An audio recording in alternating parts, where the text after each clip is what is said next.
किसी गांव में एक किसान रहता था। उसका नाम था धीरज। उसकी कोई संतान न थी। एक बार वह रोगी हुआ। उसके ठीक होने की कोई आशा न रही। उसने अपनी पत्नी को बुलाकर एक डिब्बा दिया और वह स्वर्ग सिधार गई। पत्नी ने डिब्बा खोला तो उसमें से 3 पुड़िया निकली। उसने पहली पुड़िया खोली। उसमें से एक कागज निकला। उस पर लिखा था, सबका भला करना चाहिए। यह पढ़कर बुढ़िया ने कहा, मैं सबका भला सोचूंगी, मैं सबके काम सवारूं। अब बुढ़िया ने दूसरी पुड़िया खोली। उसमें से एक सरकारी कागज निकला। उस पर लिखा था, किसान का खेत उसकी पत्नी को मिले, वह उसमें खेती करे। पत्नी ने कहा, मैं खेती करूंगी। अब बुढ़िया ने तीसरी पुड़िया खोली। उसमें से 300 रुपए निकले। एक कागज पर लिखा था, इन रुपयों को अच्छे कार्य में ही व्यय करना। पत्नी ने कहा, मैं इन रुपयों को अच्छे उद्देश्य में लगाऊंगी। उधर घर में 3 महीने के लिए गेहूं चावल पड़े थे। पत्नी गेहूं और चने खाती और प्रसन्न रहती। वह खेती करना चाहती थी, पर खोदता कौन। एक दिन गली में बड़ा शोर मचा। किसान पत्नी ने उठकर देखा, एक सूअर अपनी जान बचाने के लिए भाग रहा था। बहुत से लोग उसे पकड़ने के लिए दौड़ रहे थे। उसने लोगों से पूछा, तुम सूअर को पकड़कर क्या करोगे? लोग बोले, हम बेचेंगे। उसने सोचा, किसी की जान बचाने से अच्छा कार्य भला और क्या होगा। यह सोचकर उसने उन्हें कुछ रुपए देकर सूअर को खरीद लिया। फिर उसने उसे अपने खेत में ही छोड़ दिया। सूअर ने घास की जड़ खाने के लोभ में सारा खेत ही खोद दिया। वह बड़ी प्रसन्न हुई और उसने मन ही मन कहा, आह, मेरा खेत तो स्वयं ही खुद गया, अब इसमें क्या बोऊं। अगले दिन एक लंगड़ी चिड़िया आंगन में बैठी थी। लोग बोले, हम इसे मारकर खाएंगे। उसने सोचा, मेरे पति ने कहा था दूसरों का भला करना, यह धन किसी अच्छे काम में लगाना। किसी की जान बचाने से अच्छा काम क्या होगा। यह सोचकर उसने दाना खिलाया।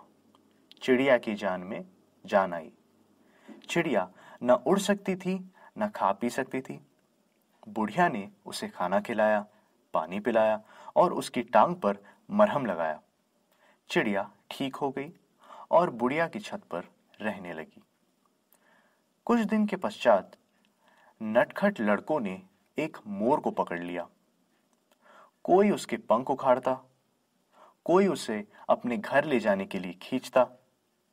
उसने लड़कों से कहा, तुम इस मोर को छोड़ दो तो मैं तुम्हें मिठाई खिलाऊंगी। लड़के मान गए। उसने उन्हें पेट भर मिठाई खिलाई।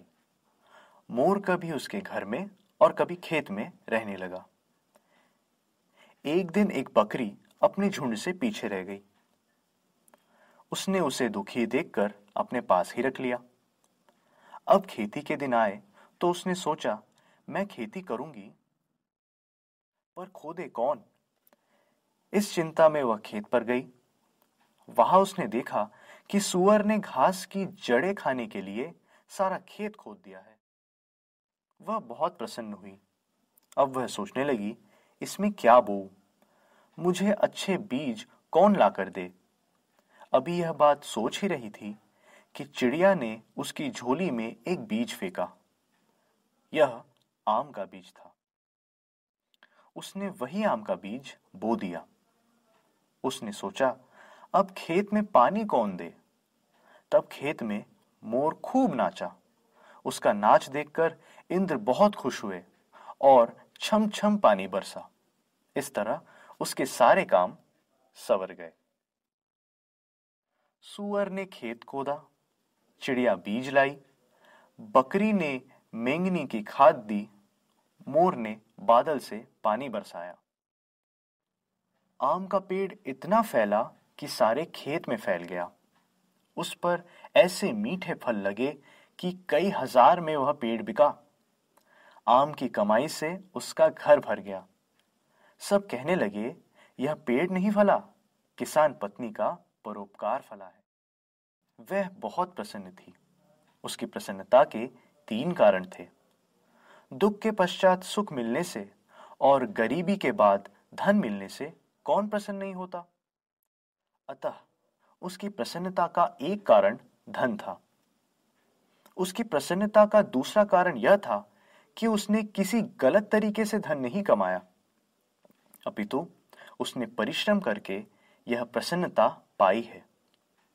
उसे तीसरी प्रसन्नता यह थी कि उसकी कहानी सुनकर गांव के लोगों को परोपकार करने की प्रेरणा मिली थी।